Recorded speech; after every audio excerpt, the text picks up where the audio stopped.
All right, Powell Chapter 9, Promoting Non-Discrimination, Diversity, and Inclusion, which is our final chapter in this class. Corporate action. First of all, let's talk about the reasons why the corporations need to take action. And the number one is legality. You're familiar with Title VII of the Civil Rights Act of 1964, which prohibits discrimination on the basis of sex, race, color, religion, national origin, and pregnancy and childbirth were also added on later.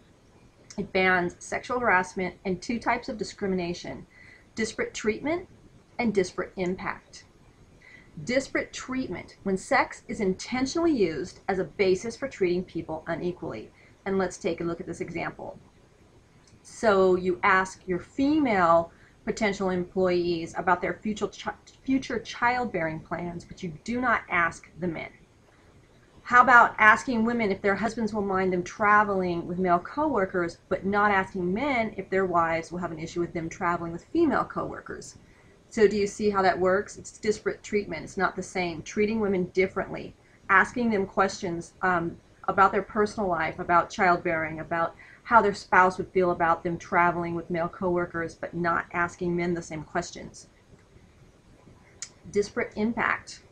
When employment practices affect men and women unequally, unless it is job related and justified by the legitimate needs of the business. Okay, so you know, I'm sure you're familiar with the fact that police officers and sheriffs and the CHP officers and firefighters have certain physical requirements for their job. Now, that has been reviewed by our judicial system and found to be legitimate. There are legitimate reasons why a firefighter has to be able to carry a certain amount of weight, correct? Has to be physically fit. There are legitimate job reasons why someone who wants to be a sheriff has to be able to scale a wall of a certain height. So when you do these types of requirements, first of all, it has to be legitimate. And second of all, it cannot be set up to purposely preclude one sex. And let me show you what I mean. So let's say we decide that we really don't want any more females in our organization. We just want men. And we need to hire some accountants. So the first thing, of course, is they have to be certified. So it has to be a CPA. But if we don't want women and we only want men, then we could put on a requirement that everyone for this job has to be at least 5'10" and over 200 pounds. That's going to eliminate the vast majority of the women who come to apply. Now, do you see what they did? There is actually no legitimate reason why an accountant would need any type of height or weight requirement. So this was being done simply as a way to prohibit female applicants, and this is illegal. You cannot do that. Does that make sense to you? Again, firefighters and law enforcement, there are legitimate reasons that are upheld by our judicial system that says, yes, we can have these requirements, but you cannot use those requirements for other jobs simply to try to stop one sex, females, from being able to apply for the job. There are exceptions to Title VII. We're going to talk about BFOQ, bona fide occupational qualification, and I need you to ensure that you are familiar with this. You can define it and you can give examples, because this one is really important. BFOQ says there really are times when you can only hire one sex or the other. And let's look at some examples. It would be BFOQ if you said we're only going to hire a male to be the locker room attendant in our male locker room. Sorry, ladies, you cannot apply. And I think you can see where that's legitimate. The court would uphold that. Yeah, we can only have a male in the male locker room handing out the towels. Gentlemen, I'm sorry, but you're not going to be able to apply to be a bra fitter at Dillard's. That is BFOQ. They can hire only a female to be a bra fitter in a department store. Okay? Now, there have been many cases where corporations attempted to use BFOQ and say we can only hire one gender or the other, and it's not real. I'll give you an example. In the 60s and 70s, we had stewardesses. All flight attendants, and they were not called flight attendants, they were stewardesses, were female. And if you look back at their uniforms back then, they were usually short skirts and high heels, and quite frankly, it was made to be very sexual. So men applied for the jobs and were told, no, I'm sorry, you cannot be a stewardess. That's only for women. We only hire women. Men sued, said that's not a bona fide occupational qualification. Men should be able to do this job. The airlines fought it in court and said that they had polled their customers and they could prove that their customers wanted only female flight attendants. They didn't want males. The court said we really don't care, and the airlines lost. And as you know, we went from having stewardesses to having stewards and stewardesses, and now we just have flight attendants. And I don't know about you, but I don't care what gender my flight attendant is. If there's an emergency on that plane, I simply want them to be able to help me to get out. I want to be qualified. I don't care what gender they are. So they lost that on saying it was BFOQ because it was not. We talked before about how very fancy restaurants would only hire male wait staff. It's not a bona fide occupational qualification. Either gender is perfectly capable of delivering food and drinks to the table. Therefore, that was outlawed. They could no longer do that. Now, I hope you read in your textbook, and if you didn't, I want you to go back to this chapter and read the information regarding Hooters. Hooters will only hire female servers. They were sued by men saying, guess what? Anybody can deliver food or drinks to a table. Let's look at back at these in the olden days when they would only hire male waiters. That was proven not to be BFOQ. Therefore, Hooters has to hire males. Very, very interesting when you read in your textbook about what Hooters had to say and how they described their workers. They just flat out said, hey, these are not waitresses. These are basically sex workers, that they are there to sell sex to men. Then they don't use actually sell sex. It's like vicarious sex. How's that? And I thought it was interesting that Hooters didn't try and candy coat what they are, because so many businesses do. They just came flat out and said it. This is not a family restaurant. We are here to sexually stimulate our male clientele. Therefore, it can only be female servers. Now, Hooters did win that, and they consider it BFOQ, and that they could only hire female waitresses. However, they did lose part of the case, and the men that sued did indeed get some monetary settlement because they were only hiring females, period, to work in that restaurant, and that was considered not BFOQ. And Hooters was declared that they had to hire males for like bartenders and different jobs other than actually being the servers that go to the table. So very interesting, and you definitely want to take a look at that in your textbook and get a good grasp of what's legitimately BFOQ, what isn't, and how BFOQ was used in the past to try and stop women from obtaining certain positions.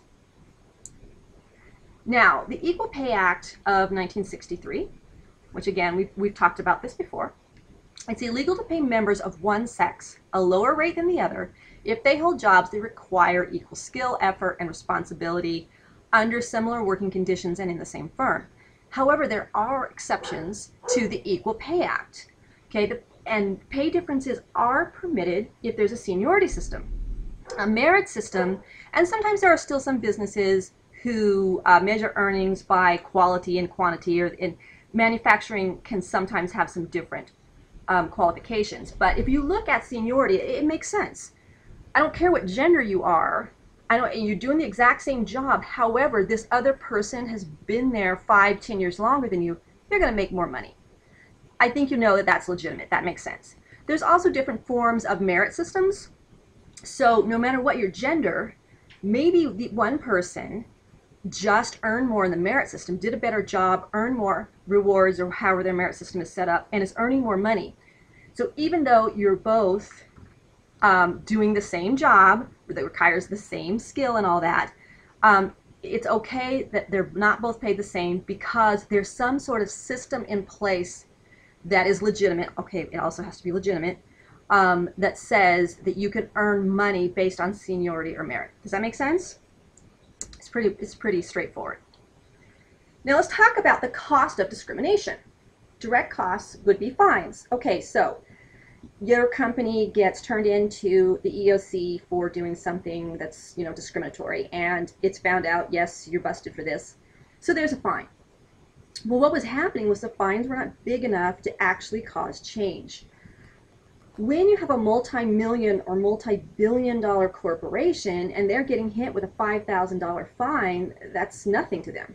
So they were not changing their ways. They just pay their fine and keep doing business as usual and continuing the discrimination. So the courts allow for punitive damages. Punitive means punishment. So what that means is the people who were being discriminated against could then take the corporation to court and sue them for money, for damages. That's when we saw multi-million-dollar lawsuits, and that's when things began to change. When you make it hurt bad enough, somebody will be forced to change their ways. And let me give you an example.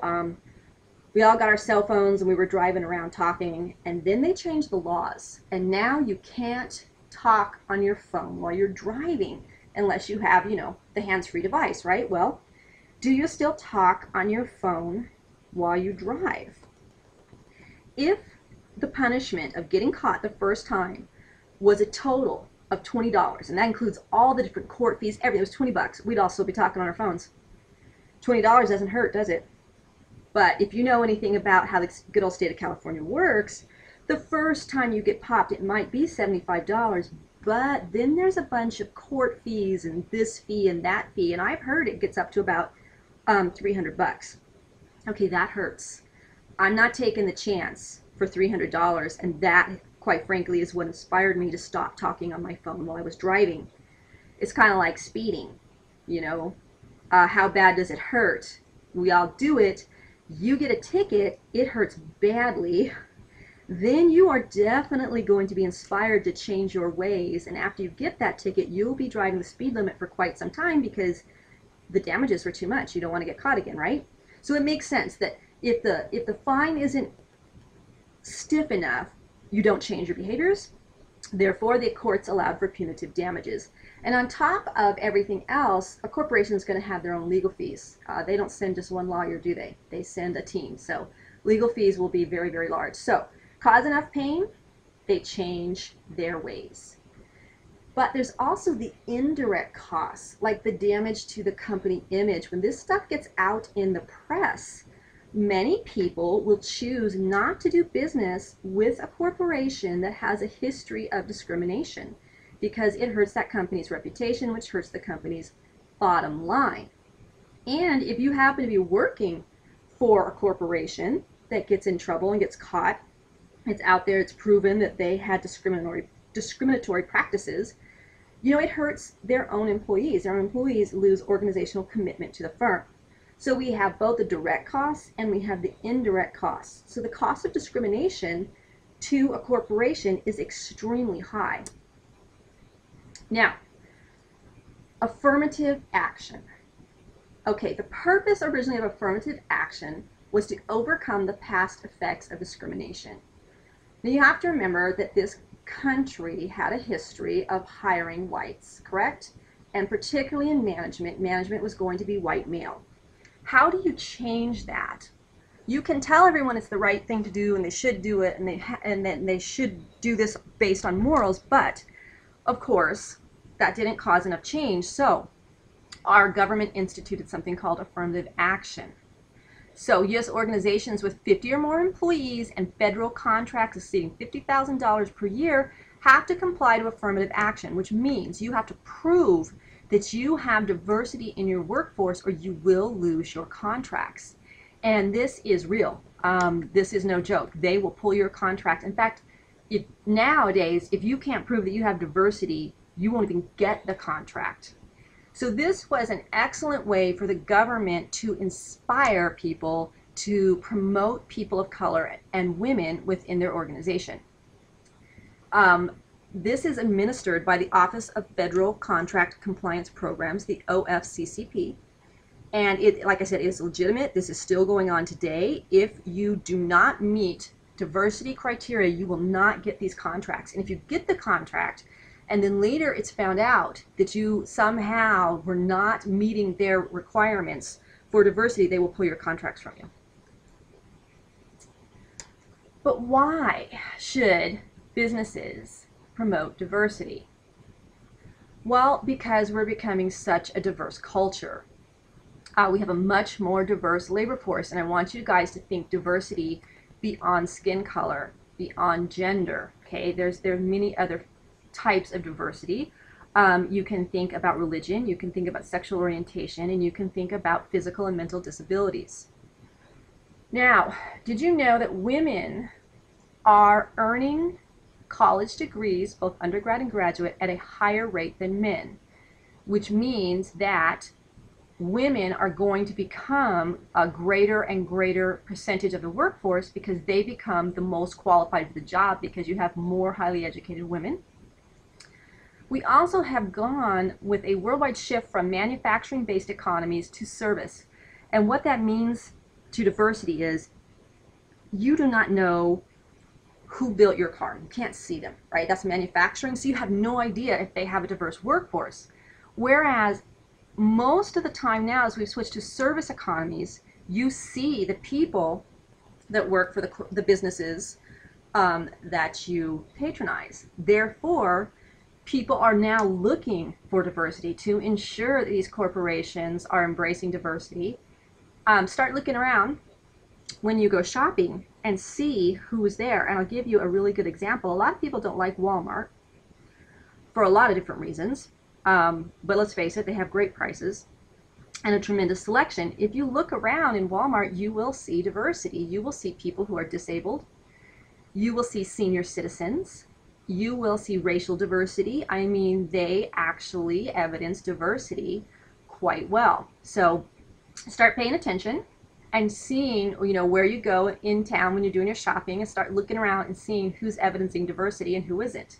A lot of people will not do business with a company that does not have diversity at the forefront. Firms with about 50% female workforce perform better than those with lower or higher percentages of women. Now, don't you think that we could just switch that out and say men?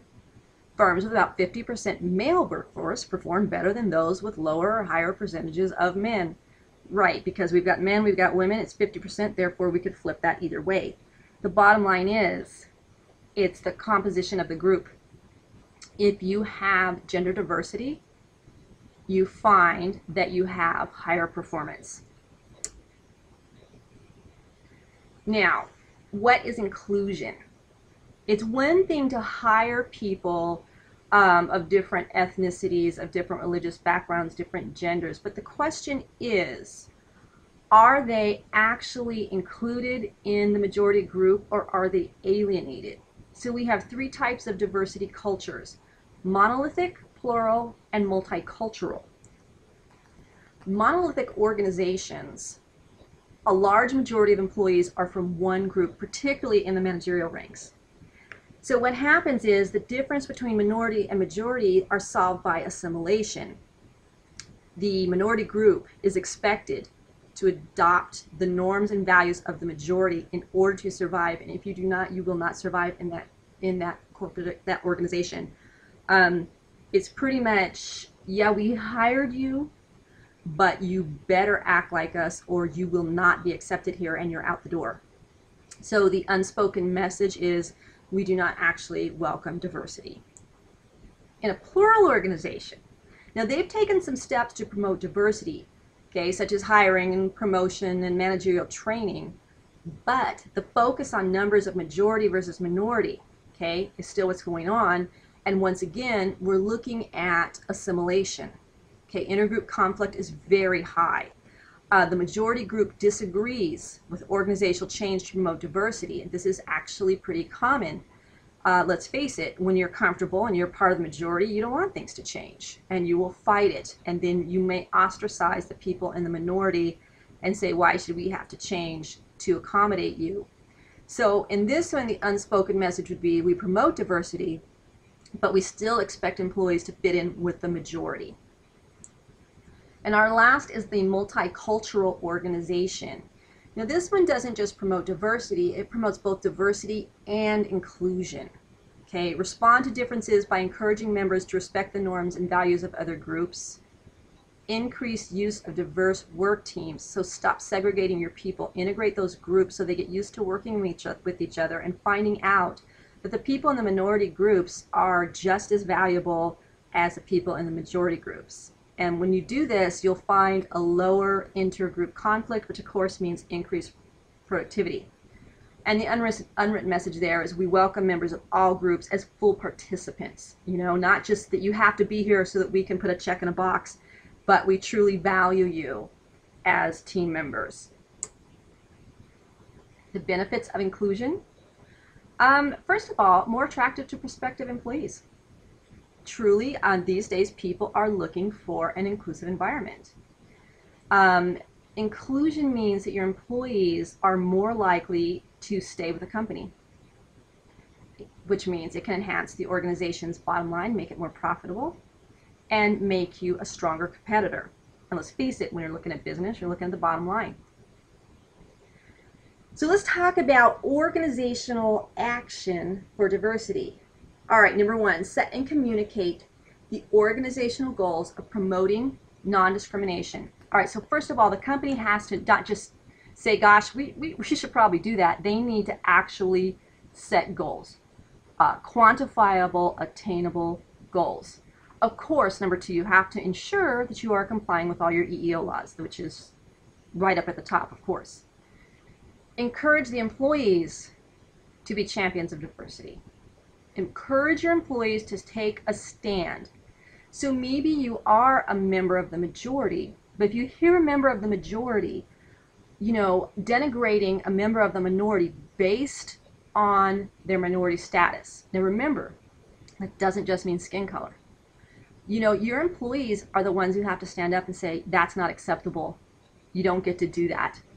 Right now, a lot of times people have trouble with dealing with people who are homosexual in the workplace, you know, and it's not okay to make comments. It's none of your business. As long as they're doing their job, you do not get to denigrate them. That's no different than denigrating them based on any other form of their minority status. And so your employees really have to be the ones to stand up and say, no, that doesn't go on here. You need to stop that. It's amazing what happens when your employees feel empowered to do that, and the peer pressure becomes a positive form of peer pressure to alter people's behaviors to stop them from being discriminatory. Assign responsibility for achieving organizational goals to a highly placed executive. Most highly placed executives earn bonuses every year based upon whether or not they met their yearly goals. So if you take a highly placed executive and make some of their goals tied into diversity, then that person is going to be very motivated to ensure that the company achieves its diversity goals, yes? The next thing you need to do is make sure that your employees understand how affirmative action works. You never want your employees to feel like, well, I'm not going to get promoted even though I'm the most qualified because I'm not a female, a male, the right color, the right sexual orientation. That should never be a feeling your employees have. Your employees need to understand how affirmative action works and that you're not basing your promotions and your raises solely on dimensions of diversity, because that is not acceptable, and that will cause your employees to have negative feelings towards the organization and lower productivity. Work with employee network groups formed out of employees' common interests in planning and implementing cultural change. What does this really boil down to? Employee buy-in. Getting your employees to see the value and to have a hand in planning and implementing the cultural change. People don't like to be told what to do. That's a very, very common rebellious trait. We all have it at some time. And when you get to help make the decisions, it's much easier for the decisions to, and the change basically, to be accepted. Number 7, provide diversity training that educates employees about your organization's goals and gives them the knowledge and skills needed to work towards those goals. That is incredibly important. Training, training, training is the best way. Education at all times, explaining what the goals are, why they're there, and why we need to work towards them, and giving your employees the skills that they need to work towards their goals so it's not just lip service. Analyze the organization's composition and culture to determine what specific improvements are needed. Okay, and that's the word specific. We need to improve diversity. Way too vague. Specific improvements. Take a look at the composition and the culture and figure out what you need to do. Do you have a workforce that is primarily male? What can you do to encourage qualified females to enter this workforce?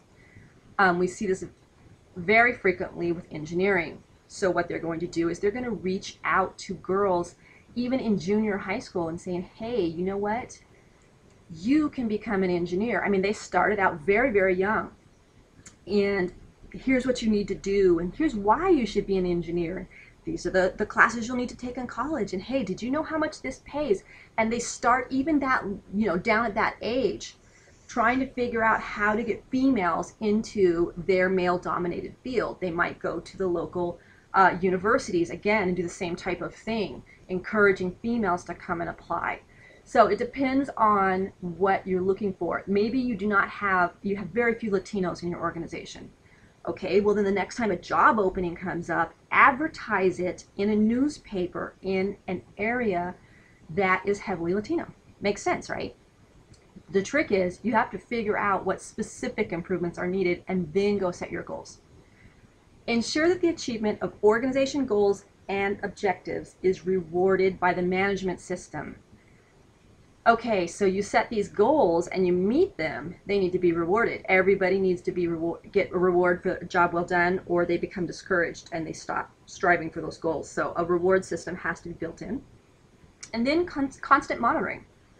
You can't just set your goals one time. You constantly have to monitor and say, okay, now look at this. We've got all these women in, awesome. We're moving towards both a qualified and a diverse workforce.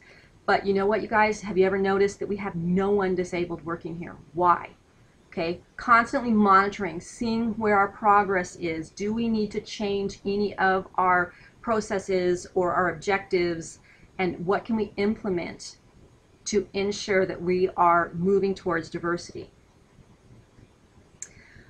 It's really interesting when we start talking about education. And I've said several times to you guys that we project our own values and morals onto other people, and then we expect them to behave in a like manner. And of course, that doesn't always work, does it? So when we start looking at education and training, we need to kind of go in there with the idea that maybe not everyone knows what diversity issues are, what it even means, because the average person, as soon as you say diversity, starts talking skin color. There's so much more to it than that, and that needs to be explained to all the employees. And the next thing, we need to never assume that everyone knows what appropriate workplace behavior is. It is shocking what many people don't know. And again, that's because we project onto others. We all know that in the normal, average professional environment, you better not be dropping the F word. And yet, this is something that many people have to be taught. I was in a store one day with my children years ago, and these two employees were just dropping the F-bomb all over the place. And I've got two little kids. I went to the manager and I said, hey, I don't want my kids in a store. I'm shopping and your employees are cussing your brains out. He looks back and he sees the two employees and he says, oh, for Pete's sake, I have already written them up for this and talked to them so many times. This is ridiculous. I cannot believe how much trouble we're having with this. And then he said generation, because it was younger people. And he stormed off to go correct the employees. But I mean, it was obviously an ongoing problem. And you and I would just look at the situation and say, are you kidding me? No one would be silly enough to think that you can run around screaming the F word at work, and yet it's a real issue. It's a real issue. Another one that a lot of organizations struggle with is African American people using the N word and saying it's okay for us to use that word because we're African American, but nobody else can use it. Okay, you can either use that word or you can't at work. And a lot of times you have to pull people aside and say, you know what, you're not allowed to use that word. How about women who use the B word and run up and yell it in like this funny, like, hey, bees, how's it going? No, again, you can't do this. If it's okay for you, then a man can run in and say, hey, a bunch of bees, how's it going? You can't do that. And it's just amazing how many people you have to train about what's appropriate and what's inappropriate workplace behavior, especially today. We worked with somebody who had to be pulled aside and say, you can't come in and talk about your sex life all the time in such explicit detail. And they said, well, why not? I'm married, I'm talking about my spouse. No, that's inappropriate workplace behavior. Whether you're married or not, you don't get to run in and give out these types of very explicit details all around the place. Again, to you, and you're probably thinking that's crazy, but you just can't assume that people know. So education and training and making sure that they actually understand what inappropriate workplace behavior is. And the next step, and we've talked about this before, is making your employees aware of their own stereotypes and prejudices, because the average person does not believe that they have any. And you have to go through training and education to show people you really do. Don't be ashamed. I mean, because people get real, oh, I don't have that. That makes me a bad person. Removing that label and saying, no, it doesn't make you a bad person. It just makes you a person. And we all have some form of stereotype and prejudice, and let's just work through it. And let's be aware of it, and let's make a conscious effort to identify what it is. Definitely, in one of our discussions in this class, somebody was talking to a disabled person who felt that their disability was a blessing, whereas we saw, from the outside, oh, poor person, and their idea was, stop stereotyping me. So making people aware of those stereotypes and their prejudices and the assumptions that they make, and showing them what they are and how to deal with them, and ensure that they are not actually manifesting prejudice behaviors based upon those stereotypes. All right, so you teach your employees how to recognize their own stereotypes and prejudices and that they have them. Now you got to give them skills and moving beyond that. You have to give them skills. You have to teach them what they need to do and how to get around it. It can be difficult for many people because it may have been ingrained in their family through generations or through whatever culture they're living in. So that's something that they have to be taught. It is indeed a learned skill. When you are in a multinational organization, you need people who are fluent in other languages, and very important that they are familiar with the cultures with which you'll be doing business. When MTV first went into India, they ran over there, took their American version of their business, went into India assuming they'd make millions of dollars, and were absolutely rejected. Assuming that our culture, our Western world culture, is the culture that everyone wants and aspires to is incorrect, and MTV was completely rejected. They had to pull back, retool the whole thing, and get this, actually go in and do research on the culture and create a version of their product that was appropriate for that particular national culture. So it's very important, particularly if you have people who have to travel and go to other cultures, that you educate them on how the other cultures work, how not to insult, and how to do business with them in a way that's successful, win-win for both sides, yes? Managerial skills and making bias-free decisions, boy, that is a rough one. And again, it is a learned skill. You have to educate your managers and give them workshops and let them go through role-playing and, case studies and trying to learn how to make bias-free decisions. And efforts to change the organization's diversity culture. There's a lot of different ways to do that. One of them is, small baby steps. Promoting different ideas and Again, we project. We all assume that when we shut down for Christmas, and our whole government everyone shuts down for Christmas, right? Um, well, what about your people who want time off for Kwanzaa, or they want time off for Ramadan, or they want time off for whatever religious high holy day that they have? Maybe it's Hanukkah, Rosh Hashanah. Again, making sure that everyone in your organization is respectful of that. I mean, I have heard people turn around and go, Kwanzaa? What the heck? That's some made up thing. Yeah, that's not even real. Well, that's, not acceptable. We have to accept diverse culture.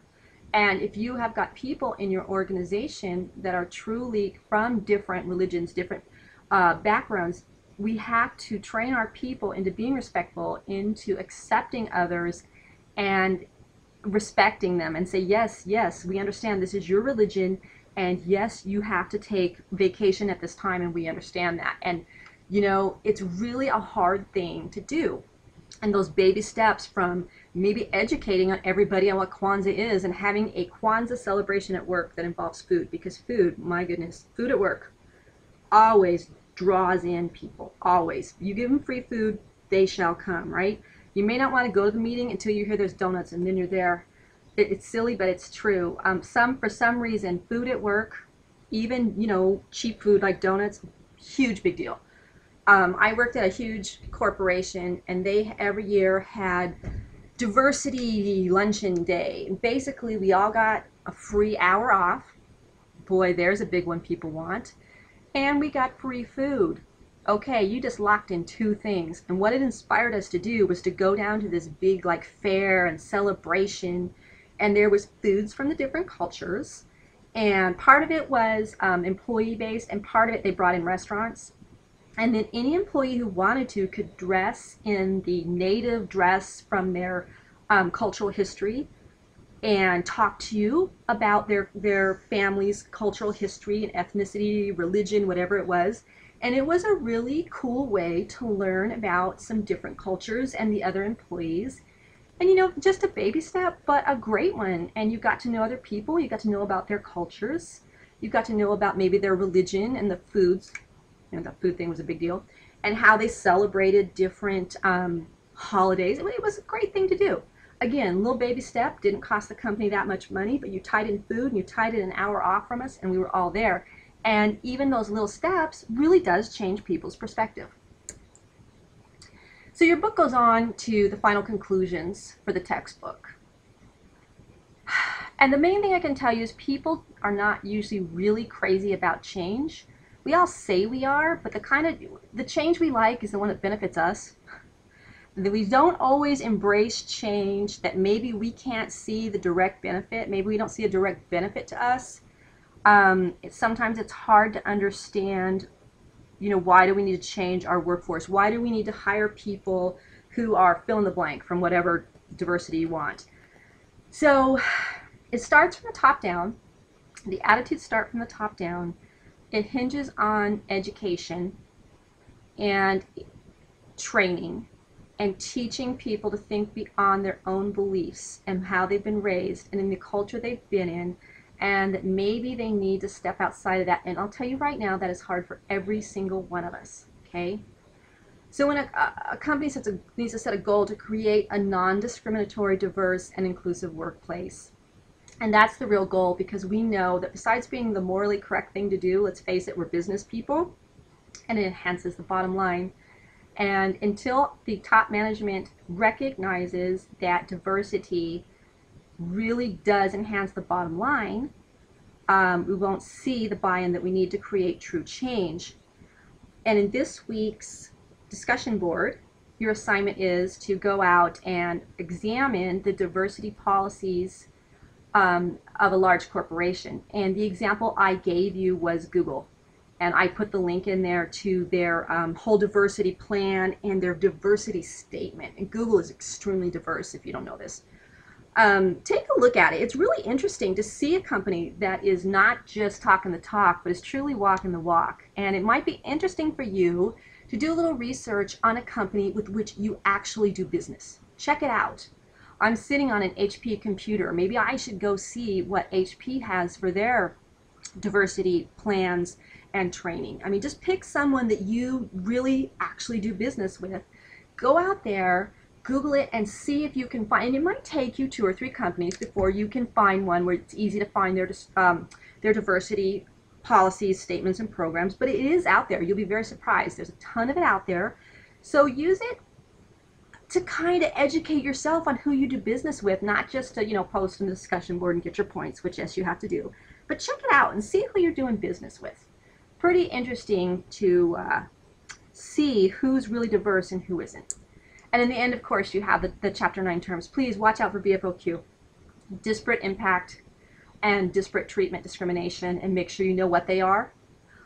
Make sure you can define inclusion and give examples. Okay, other than that, monolithic, plural, multicultural, go through those, check them out, make sure, again, you can not only define, but you can give examples. And that, ladies and gentlemen, was our final lecture for this class.